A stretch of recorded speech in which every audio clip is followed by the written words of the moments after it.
In the winter of 1900, 3 men vanished from their posts on the remote, wind-battered Isle of Island Moor, leaving behind a mystery that would haunt the Scottish coast for generations.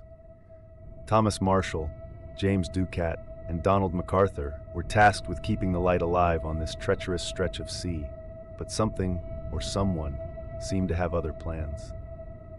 The last written entry found in the logbook paints a chilling picture.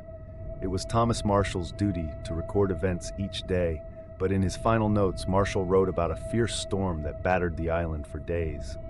But there was no storm recorded anywhere in the surrounding area. Days passed, and the lighthouse remained dark, its beacon absent from the sea. When a relief crew finally arrived to check on the keepers, they found the lighthouse empty.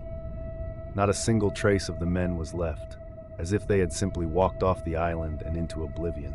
Several theories emerged to explain their disappearance. Some believed that a colossal wave crashed over the island, sweeping the men out to sea. Others whispered of madness setting in, the isolation slowly unraveling their minds. But one theory was darker still. Local legends spoke of restless spirits haunting the Flannan Isles. In the days leading up to their disappearance, Marshall wrote of feeling an overwhelming sense of dread, as if they were being watched.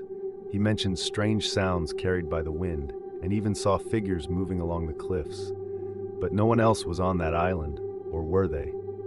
Local tales mention ancient symbols carved into stones on Island Moor, believed to ward off malevolent spirits. When investigators searched the island, they discovered faint carvings on rocks around the lighthouse, symbols that matched those used in Scottish lore for protection against dark forces.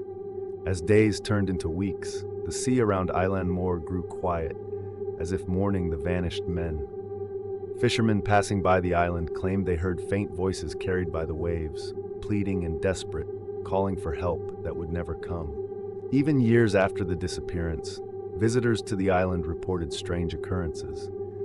Some claimed to see shadowy figures walking along the cliff's edge, only to vanish when approached. Others heard whispers in the wind, recounting the tragedy as if it happened only moments ago. The mystery of the Island Moor lighthouse keepers remains unsolved to this day. Some say the men were victims of nature, others suspect the supernatural, and a few believe that something darker lingers on that island. One thing is certain, Island Moor is a place where the lines between reality and legend blur, where the past refuses to let go, and where shadows wait for anyone who dares to return.